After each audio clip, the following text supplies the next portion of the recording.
53 برس کی عمر میں آپ نے مکہ سے مدینہ کی ہجرت فرمائی اور 10 برس آپ نے مدینہ میں قیام فرمایا۔ 11 ہجری میں آپ حج کے لیے تشریف لے گئے اور یہ صورت آئی 11 تاریخ کو 11 حج کے ذوالحج، اذا جاء نصر اللہ والفتح۔ اس میں اشارہ تھا کہ میرے نبی آپ کا مشن مکمل ہو چکا ہے، اب آپ ہمارے پاس آنے کی تیاری فرمائیں۔ 29 محرم سفر، 29 سفر عصر کی نماز کے بعد ایک جنازہ تھا۔ اس جنازے کو پڑھانے کے بعد اس کو دفن کے لیے آپ جنت البقیع تشریف لے گئے۔ وہاں سے واپس ہونے لگے تو سر درد اٹھا اور وہ درد ایک دم بڑھنا شروع ہوا، اور اس دن باری حضرت عائشہ کے گھر کی تھی، تو آپ گھر میں تشریف لاتے لاتے درد کے ساتھ بخار، تیز درد، تیز بخار، اور 14 دن 12 ربیع 29 30 2 دن یہ اور 12 دن اگلے 14 دن آپ نے بیماری دیکھی، مسلسل سر درد اور مسلسل بخار۔ اور روزانہ آپ جب گھر بدلتے، اس وقت 9 بیویاں زندہ تھیں، تو آپ پوچھتے کل کس کی باری ہے، کل کس کی باری ہے؟ جی میمونہ کی ہے۔ اگلا دن کل کس کی باری؟ جی حفصہ کی ہے۔ کل کس کی باری ہے؟ ام سلمہ کی ہے۔ تو بیگمات نے اس سے سمجھا کہ اللہ کے نبی یہ چاہتے ہیں کہ میں بیماری کے دن عائشہ کے پاس گزاروں، ورنہ آپ کو تو خود پتہ ہے کل کس کی باری ہے، پرسوں کس کی باری ہے، ترسوں کس کی باری ہے۔ تو حضرت میمونہ کے گھر میں آپ تشریف فرما تھے، تو ساری باقی 7 بیگمات جمع ہوئیں اور انہوں نے آ کے عرض کی، یا رسول اللہ، جب تک آپ بیمار ہیں آپ عائشہ کے پاس آرام فرمائیں، اور جب اللہ آپ کو شفا دے دے تو پھر ہماری ترتیب کو آپ دوبارہ شروع فرما دیں۔ تو آپ نے سب کا شکریہ ادا کیا، علی اور عباس کو بلایا، ان کے کندھوں پہ آپ نے یوں ہاتھ رکھے اور آپ کے پاؤں یوں زمین پہ لگ رہے، آپ پورا پاؤں نہیں لگا پا رہے تھے کمزوری سے، یہ پوزیشن تھی اس طرح۔ اور یہ پیر کا دن تھا، آپ حضرت عائشہ کے گھر میں داخل ہوئے اور اگلے پیر کو حضرت عائشہ کے گھر میں آپ اپنے اللہ کے پاس چلے تھے۔ آخری ہفتہ آپ نے حضرت عائشہ کے گھر میں گزارا۔ صحابہ ملاقات کے لیے حاضر ہوئے تو آپ ان کو دیکھ کے رونے لگے اور فرمایا کہ میں تمہیں اللہ کے سپرد کرتا ہوں، اللہ تمہاری حفاظت کرے، اللہ تمہارا ساتھی ہو، آواکم اللہ، حفظکم اللہ، نصرکم اللہ۔ بہت دعائیں دی۔ آپ کے جانے میں 5 دن باقی تھے، تو آپ نے فرمایا مجھے 7 کنوؤں کے پانی سے غسل کرواؤ۔ تو 7 کنوؤں سے پانی لایا گیا مشکیزوں میں بھر کے۔ تو حضرت عائشہ کے گھر میں کوئی ایسا ٹب نہیں تھا جس میں بیٹھ کے وہ آپ نہا سکتے، تو حضرت حفصہ کے گھر سے ٹب منگوایا گیا، آپ اس میں بیٹھے، تہمت باندھا ہوا تھا، کرتا اتارا اور آپ پر 7 کنوؤں کا پانی ڈالا گیا، تھوڑا تھوڑا تھوڑا تھوڑا تھوڑا تھوڑا، تو اس سے بخار کی شدت کم ہوئی اور آپ سر درد کی وجہ سے آپ نے ایسے پٹی باندھی سرخ رنگ کی، اور اس کے بعد حضرت علی اور فضل بن عباس کے کندھوں کا آسرا لے کر آپ مسجد میں تشریف لائے اور آپ ممبر پر بیٹھے اور آپ نے فرمایا، لوگوں میرے جانے کا وقت آ چکا ہے، میں نے کسی پر زیادتی کی ہو، کسی کو تھپڑ مارا ہو، کسی کو چھڑی ماری ہو، کسی کا حق دبایا ہو، تو میں اپنی جان کے ساتھ مال کے ساتھ حاضر ہوں، مجھ سے یہی بدلہ لے لو، آخرت میں میرے خلاف کوئی دعویٰ نہ کرو، میں آخرت کے حساب کو برداشت نہیں کر سکتا۔ جن کے طفیل لوگوں کا حساب معاف ہوگا، جن کی طفیل، جن کی شفاعت پر لوگ بے حساب جنت میں جائیں گے، وہ روتے ہوئے فرما رہے ہیں کہ میں آخرت کے حساب کو نہیں دے سکتا۔ تو سارے صحابہ رونے لگے، لیکن آپ اپنی بات کو دہراتے رہے، کوئی بھی نہیں اٹھا۔ تو آپ نے ظہر کی نماز پڑھائی، ظہر کے بعد پھر ممبر پر آئے اور فرمایا گئے، لوگوں یہیں مجھ سے حساب کتاب کر لو، آگے نہ کرنا، بتاؤ میں نے کسی کا کوئی حق دینا۔ ایک صحابی کھڑے ہو، یا رسول اللہ آپ نے میرے 3 روپے دینے ہیں، 3 درہم۔ تو آپ نے فرمایا دینے ہوں گے ضرور، پر مجھے یاد نہیں، بتاؤ گے کس طرح دینے ہیں؟ کہ یا رسول اللہ آپ کے پاس سائل آیا تھا، آپ سے مانگا، آپ کے پاس تھے نہیں، تو آپ نے مجھ سے کہا تیرے پاس کچھ ہیں؟ تو میرے پاس 3 درہم تھے، تو آپ نے فرمایا تو دے دے، میں بعد میں ادا کر دوں گا۔ وہاں یاد آ گیا، تو میرے گھر کے میرے نبی کے گھر میں تو تیل نہیں تھا، ایک چھٹانگ جس سے چراغ جلتا، پیسہ کہاں سے آتا؟ تو آپ کے سامنے آپ کے کزن فضل بن عباس کھڑے تھے، آپ نے فرمایا فضل میرا قرضہ ذمہ لیتے؟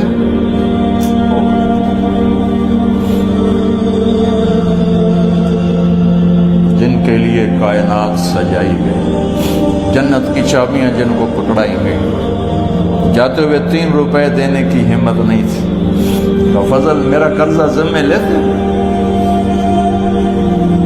کہ جی یا رسول میں اپنے ذمہ لیتا ہوں۔ کہ اس سے لے لینا۔ آپ گھر تشریف لے گئے، نماز کے لیے آتے تھے، پڑھاتے تھے۔ جمعرات کو عشاء کی نماز پڑھانے کے لیے اٹھ نہیں سکے، گر گئے، پھر اٹھنے لگے، اٹھ نہیں سکے، گر گئے، پھر اٹھنے لگے، اٹھ نہیں سکے، تو آپ نے فرمایا ابو بکر سے کہو نماز پڑھائے، عشاء کی نماز۔ ابو بکر ذرا پیچھے کھڑے تھے، عمر آگے کھڑے تھے، تو لوگوں نے کہا نماز ہی پڑھانی، کوئی پڑھا دے، تو انہوں نے حضرت عمر کو آگے کیا، انہوں نے کہا اللہ اکبر۔ جب حضرت عمر کی تکبیر سنی تو آپ نے اندر سے زور سے فرمایا عمر کو پیچھے کرو، ابو بکر کو آگے کرو، میرے رب کا فرمان ہے میرے مصلی پر ابو بکر کے سوا اور کوئی کھڑا نہیں ہو سکتا۔ جمعرات کی عشاء، جمعہ ہفتہ اتوار کی 15 نمازیں اور پیر کی فجر کی 16 اور جمعرات والی 17 نمازیں ابو بکر نے پڑھائیں میرے نبی کی موجودگی میں۔ ہفتے کے دن ظہر یا عصر میں آپ علی اور فضل بن عباس کے کندھوں پر ہاتھ رکھ کے مسجد میں داخل ہوئے اور ابو بکر نماز پڑھا رہے تھے۔ ادھر محسوس ہوا کہ اللہ کے نبی آ رہے ہیں، تو ابو بکر نے یوں پیچھے ہٹنا شروع کیا تاکہ مصلی سے ہٹ جائیں، تو آپ نے ایسے ہاتھ کا اشارہ فرمایا کہ کھڑے رہو، ہٹو نہیں، کھڑے رہو، تو وہ پھر آگے مصلی پر آ گئے۔ تو آپ تشریف لائے اور الٹے ہاتھ ابو بکر کے ساتھ بیٹھ کر آپ نے ظہر یا عصر کی 4 رکعت نماز ابو بکر کی امامت میں ادا فرمائی۔ یہ آپ کی آخری نماز تھی مسجد کے اندر امت کے ساتھ، اور تشریف لے۔ جمعہ کا دن تھا، جبریل آئے، یا رسول اللہ مجھے اللہ نے بھیجا ہے کہ جاؤ میرے محبوب کا حال پوچھ کے آؤ۔ تو اب درد اور بخار دونوں چیزیں تھیں، سر کا درد بھی ہیوی ویٹ تھا اور بخار بھی، تپش۔ تو آپ نے کہا جبریل تکلیف ہے، تکلیف میں۔ ہفتے کا دن پھر جبریل آئے، یا رسول اللہ مجھے اللہ نے بھیجا ہے کہ جاؤ میرے محبوب کا حال پوچھ کے آؤ۔ پھر آپ نے فرمایا تکلیف میں۔ اتوار کو پھر جبریل آئے، یا رسول اللہ نے بھیجا ہے کہ جاؤ میرے محبوب کا حال پوچھ کے آؤ۔ 12 ربیع الاول آ گئی، 632 عیسوی اور 11 ہجری۔ آپ کی طبیعت میں بشاشت آئی، تو صحابہ نماز پڑھ رہے تھے، آپ نے دروازہ کھول کے سب کو یوں دیکھا۔ تو حضرت انس فرماتے ہیں ہم سب نماز میں تھے، لیکن جب دروازہ کھلنے کی آواز آئی اور اللہ کے نبی کا چہرہ، تو ہم سب نماز میں یوں ہو گئے، نماز کے اندر ہی سارے اللہ کے نبی کو دیکھنا شروع کر دیا، بھول ہی گئے کہ نماز پڑھ رہے ہیں، ایسے گم ہو گیا آپ نے۔ تو آپ نے جلدی سے دروازہ بند فرما دیا۔ یہ آپ کی آخری زیارت تھی اپنی امت کے لیے۔ اس کے بعد آپ اپنے اللہ کی طرف کا سفر شروع کیا۔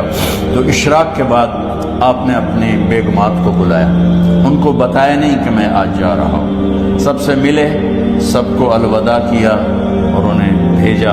اس کے بعد آپ نے حضرت فاطمہ کو بلایا، جنت کی عورتوں کی سردار، سب سے زیادہ محبوب بیٹی، سب سے زیادہ جگر کا ٹکڑا، دل کا ٹکڑا کا، جس نے فاطمہ کو دکھ دیا مجھے دکھ دیا، جس نے اسے سکھ دیا مجھے سکھ دیا۔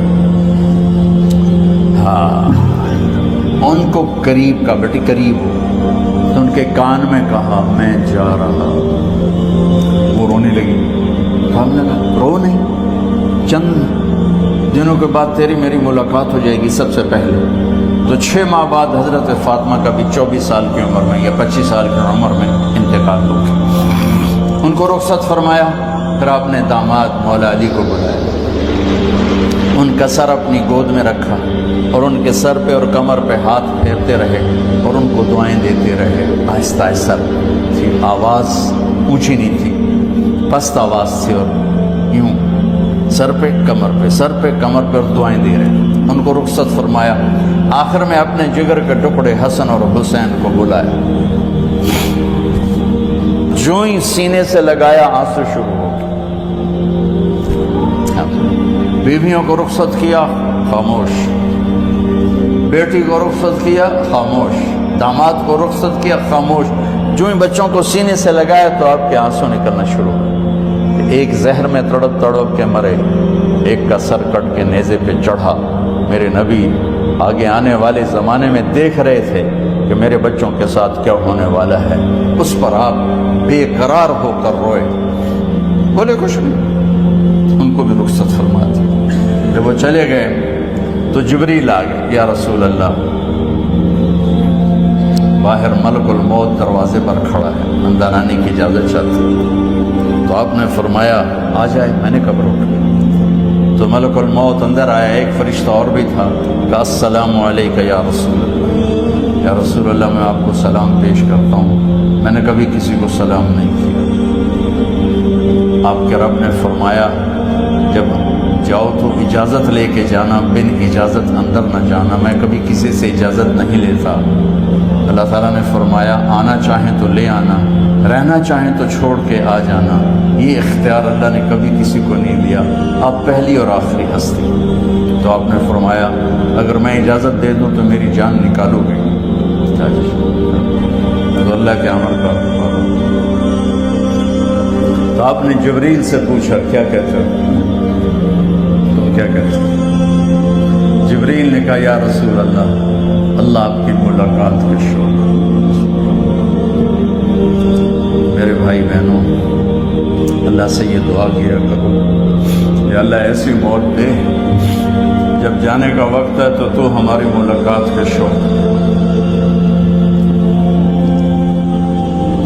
ایک صحابی کا انتقال ہوا، آپ نے ان کی قبر پہ جا کے یہ دعا کی، یا اللہ طلحہ جب تیری بارگاہ میں پیش ہو تو اسے دیکھ کے مسکرائے، یہ تجھے دیکھ کے مسکرائے، سارے دکھ درد دور ہو جائیں۔ تو جبریل بولے یا رسول اللہ، اللہ آپ کی ملاقات کے شوق۔ آپ نے فرمایا جاؤ اللہ سے پوچھ کے آؤ میرے بعد میری امت کے ساتھ کیا کرے گا، جاؤ پوچھ کے آؤ حسن حسین کے ساتھ کیا کرے گا، یہ پوچھنا۔ ہر کوئی اپنے بچوں کو یاد کرتا، مرنے والے بچوں کو یاد کر، بچے میلاد۔ میرے والد اچانک ہارٹ اٹیک میں فوت ہو گئے تو ہماری بہنیں موجود نہیں تھیں، میری 2 بہنیں، تو میرے والد بار بار کہتے میری دھیاں میں نو ملا دے، میری دھیاں میں نو ملا دے۔ اور میرے نبی نے کہا میری امت کا مجھے بتاؤ پہلے کیا کرو گے؟ حسن حسین کا نہیں کہا، جن کو ذبح ہوتے بھی دیکھا، زہر میں تڑپتے بھی دیکھا۔ واہ یا رسول اللہ، آپ نے کیا وفا کی اور ہم نے کیا صلت، سارے خنجر انہی کے سینے میں ہی اتار دیے، ہر تیر کھینچ کے آپ کے جگر پہ پار کیا، ہر نافرمانی کا ٹھیکہ لے لیا۔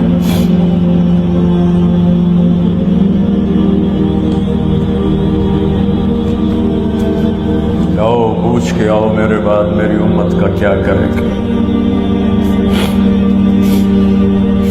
تو جبریل جا کر پیغام لائے کہ اللہ تعالیٰ فرما رہے ہیں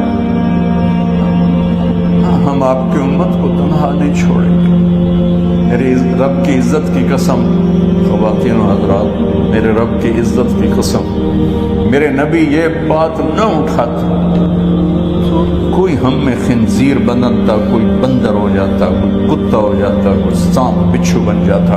اس کملی والے پہ درود و سلام پڑھو جس نے اولاد کو پیچھے کر کے تمہیں اللہ سے مانگا. جب تک اللہ نے یہ نہیں کہا کہ آپ کی امت کے بارے میں راضی کر دوں گا، آپ نے فیصلہ نہیں کیا کہ چلو ملک الموت اللہ کی تقدیر کو پورا کر. اور جاتے ہوئے 2 نصیحتیں فرمائیں، وہ بھی بچوں کے لیے نہیں، بیویوں کے لیے نہیں، امت کے لیے. الصلاۃ وما ملکت ایمانکم، اے میری امت نماز نہ چھوڑنا، نوکروں سے اچھا سلوک کر. حقوق اللہ نماز، حقوق العباد غریب لوگ کا فرمایا غریبوں پہ ترس کھانا، اپنے نوکر ملازم غلاموں پہ ترس کھانا، اور نماز نہ چھوڑنا، نماز نہ چھوڑنا، نماز نہ چھوڑنا، نماز آخر الفاظ ہے، نماز نہ چھوڑنا، نماز نہ چھوڑنا، نماز نہ چھوڑنا. اور اب حضرت عائشہ کے سینے پر اس طرح نیم دراز تھے. حضرت عائشہ یوں سیدھا بیٹھی ہوئی تھی. اب فرمایا کل مجھے فخر حاصل ہے، مات فی سحری و نحری، میرے نبی نے میری گردن اور سینے کے درمیان اللہ کو جان پیش کی. آپ اس طرح نیم دراز تھے. تو تھوڑی دیر پہلے عبد الرحمن بن عوف آئے، عبد الرحمن بن ابو بکر آئے. آپ کے ہاتھ میں تازہ مسواک تھا، آپ مسواک بہت فرماتے تھے. تو آپ اتنے کمزور ہو چکے تھے کہ بولا نہیں جا رہا تھا. تو آپ کی نظریں مسواک پر ٹک گئیں، دیکھے جا رہے ہیں، مسواک کو دیکھے جا رہے ہیں. حضرت عائشہ نے محسوس کیا کہ نظریں مسواک پر ہیں. تو کہا یا رسول اللہ آپ مسواک کرنا چاہتے ہیں؟ تو آپ نے تو حضرت عائشہ نے اب بھائی سے لے کر وہ لکڑی اور اپنے منہ میں چبائی اور آپ کے منہ میں اس طرح کر کے خود چلائی. کہا میں وہ خوش قسمت ہوں جس کا لعاب آخری غذا تھی جو میرے نبی کے منہ میں گیا، وہ حضرت ام عائشہ کا لعاب مبارک تھا. اور پھر اس کے بعد اگلا یہ سارا واقعہ ہوا. تو آپ نے کہا الصلاۃ وما ملکت ایمانکم، ایک نماز نہ چھوڑنا، ایک اپنے نوکر نوکرانی غلاموں سے اچھا سلوک کرنا، اور پھر اللہم الرفیق الاعلی، یا اللہ بلا لے. جب آپ نے اعلان کیا کہ چلو تقدیر کو پورا کرو، تو جبریل بھی غمگین ہو کر کہنے لگے یا رسول اللہ پھر میرا بھی آج دنیا میں آخری دن ہے، آج کے بعد میں بھی کبھی اس دنیا میں لوٹ کے نہیں آؤں. یعنی وحی کے ساتھ آپ کی آنکھیں بند ہوئیں. حضرت عائشہ رضی اللہ عنہ کی چیخ نکلی تو ساری بیگمات دوڑی دوڑی آئیں. تو آپ کی منزل پوری ہو چکی تھی. تو آپ کو لٹایا گیا اور چادر ڈال دی گئی. تو ابو بکر رضی اللہ تعالیٰ عنہ اپنی دوسری بیگم کے پاس گئے تھے عوالی، 3-4 میل. پتہ چلا تو وہاں سے گھوڑے پر وہ دوڑتے ہوئے آئے اور آ کر آپ کے ماتھے سے چہرے سے کپڑا ہٹایا اور آپ کے ماتھے پر بوسہ لیا. تو آپ کے آنسو ماتھے پر گرے. کوا و نبی یا وا خلیلا وا صفیہ، ہائے میرا نبی، ہائے میرا دوست، ہائے میرا خلیل، ہائے میرا جگر. کہ یا رسول اللہ آج کے بعد آپ کوئی دکھ نہیں دیکھی. جب آپ درد سے بے قرار تھے اور بی بی فاطمہ رضی اللہ تعالیٰ عنہ ساتھ بیٹھی تھی، تو آپ کی بے قراری کو دیکھ کر وہ رونے لگی کہ ہائے میرے ابا کا درد، ہائے میرے ابا کا درد. تو میرے نبی نے کہا ما علی ابیکی کرب بعد اليوم، بیٹی آج تیرے باپ کے دکھ کا آخری دن ہے، آج کے بعد کوئی دکھ نہیں دیکھیں گے. تو صدیق نے کہا آپ آج کے بعد کوئی دکھ نہیں دیکھیں گے. اب تشریف لے گئے مسجد میں. تو کوہرام مچا ہوا تھا، کچھ گمسم تھے، اور عمر رضی اللہ عنہ تلوار اٹھائے ہوئے تھے. جو کہے گا اللہ کا نبی فوت ہوگا میں سر اڑا دوں گا، وہ فوت نہیں ہوئے، وہ اللہ کے پاس گئے. ایک جنونی کیفیت پیدا ہوگی. وہ واپس آئیں گے، سارے کفار سے جہاد کریں گے. تو ابو بکر ممبر پر آئے، کہا عمر بیٹھ جاؤ. عمر کہنے لگے نہیں بیٹھتا، انکار نہیں بیٹھتا، اور تلوار ایسے. سبحان اللہ، واہ صدیق واہ. آپ نے ممبر پہ کھڑے ہو کر کیا سونے سے بھی لکھے جائیں تو کم ہے، قیمت اس سے زیادہ ہے. میرے صدیق نے کہا لوگو من کان یعبد محمدن فإن محمدن قد مات، جو محمد کی پوجا کرتے تھے تو آج محمد کو اللہ نے موت دی تھی۔ ومن کان یعبد اللہ فإن اللہ حی لا یموت، اور جو اللہ کی پوجا کرنے والے ہیں وہ یاد رکھو ان کا اللہ زندہ ہے، موت سے پاک۔ پھر آپ نے انک میت وانہم میتون، میرے محبوب آپ کو بھی موت آئے گی اور ان سب کو موت آئے گی۔ حضرت عمر فرماتے ہیں جب میں نے یہ آیت سنی تو میں یوں نہیں گرا، ایسے گرا سیدھا، ٹانگوں سے جان نکل گئی تو یوں گرے ایسے ایسے یوں، اور کہنے لگے مجھے یقین ہو گیا کہ موت آ گئی اور اللہ کے نبی ہمیں چھوڑ کے چلے گئے۔ غسل کون دے، کیسے دے؟ اہل بیت نے غسل دینا تھا۔ آپ کے کپڑے اتار کے غسل دیا جائے یا جو آپ نے کپڑے پہنے ہیں اسی میں غسل دیا جائے تو پریشان ہے، کیا کیا جائے؟ سب پہ اونگ طاری ہو گئی، ایک دم سب کو نیند آئی اور غیب سے آواز آئی کہ ہمارے نبی کو کپڑوں سمیت غسل دیا جائے۔ آپ کے بدن مبارک سے کپڑا نہیں اتارا، کوئی اتارے نہیں، تو اس آواز پر سارے بیدار ہوئے۔ تو حضرت عباس، فضل بن عباس اور شقران آپ کے غلام اور اسامہ بن زید اور علی بن ابی طالب آپ کو غسل دینے والے تھے۔ حضرت علی آپ پر پانی ڈال رہے تھے اور فضل بن عباس جسم کو مل رہے تھے، اور حضرت علی ساتھ ساتھ روتے ہوئے یا رسول اللہ آپ نے ہمیں صبر کا حکم دیا، اگر آپ ہمیں صبر کا نہ کہتے تو آج ہم دنیا کو رو کے دکھاتے، اور آج ہم دنیا کو اپنا غم دکھاتے کہ کس طرح غم کیا جاتا ہے۔ اور یا رسول اللہ آپ کے جانے پر وہ نقصان ہے جو قیامت تک نہ پہلے ہوا نہ بعد میں ہوگا کہ آپ کے بعد نبوت کا دروازہ بند ہو گیا۔ اس طرح پانی بھی ڈال رہے تھے اور روتے بھی جا رہے تھے، اور فضل بن عباس وہ آپ کے پہلو بدل کر ہاتھ مل رہے تھے، ہاتھوں سے مل رہے تھے۔ قبر کے کھودنے کا وقت آیا تو وہ لحد ہوتی ہے، کھڈا کھود کے پھر سائیڈ میں کھڈا کھودا جاتا ہے، اور ایک ہوتا اسٹریٹ جیسے ہمارے ہاں ڈال کے اوپر وہ سلیب ڈال دیتے ہیں، تو کیسے بنائی جائے؟ تو ابو طلحہ رضی اللہ تعالیٰ عنہ قبر بناتے تھے وہ والی لحد والی، تو فرمایا جو پہلے آ جائے گا نا وہی قبر تیار کر۔ تو ابو طلحہ پہلے آ گئے تو لحد والی قبر تیار کی گئی، اور آپ کے کفن دینے کے بعد وہی وہ سب چلے گئے۔ اس کے بعد باری باری اہل بیت، ان کی خواتین، ان کے بچے، پھر مہاجرین، ان کے خواتین، ان کے بچے، ان کے نوکر، پھر انصار، ان کی خواتین، ان کے بچے، ان کے نوکر۔ تو پیر اور منگل یہ 2 دن سارے گزر گئے، اور منگل کو عشاء کے بعد جا کر یعنی بدھ کی رات آپ کی تدفین کا وقت آیا۔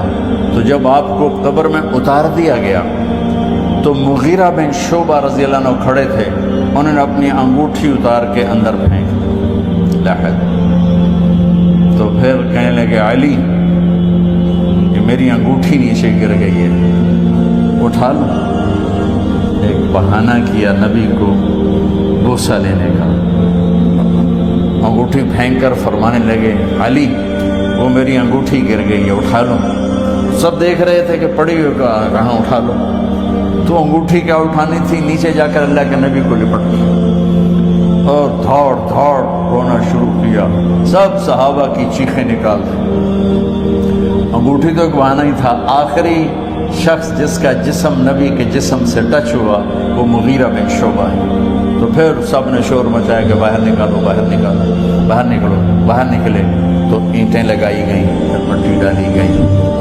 تو جب واپسی ہوئی تو حضرت انس گزرے تو حضرت فاطمہ کھڑی تھی، طابت نفوسکم ان حسیتم علی رسول اللہ التراب۔ انس کس جگر کے ساتھ تم نے نبی کو مٹی میں چھپا دیا، کس جگر کے ساتھ تم نے نبی کو مٹی میں چھپا دیا۔ اللہ سے ملا دے۔ قبر دیکھنے کو خوفناک ہے، اگر اللہ راضی ہے، جب کبھی قبر سے ڈر لگتا ہے، بہت ہی لگتا ہے، تو خیال آتا ہے اگر اللہ راضی ہے پھر تو مسئلہ ہی کوئی نہیں ہے، چونکہ اللہ نے اپنے محبوب کو بھی قبر میں اتارا۔ یہ نہیں کہا کہ ایک خوبصورت بیڈ روم بنا کے اس میں لٹا دو، کہا قبر میں اتارو۔ اگر اللہ راضی ہے تو مرنے والی ہو یا مرنے والا ہو تو مزے ہی مزے ہیں۔ یہ سارے دعا کرو کہ جب ہم دنیا سے جا رہے ہیں اللہ ہم پہ خوش، اللہ ہم سے راضی۔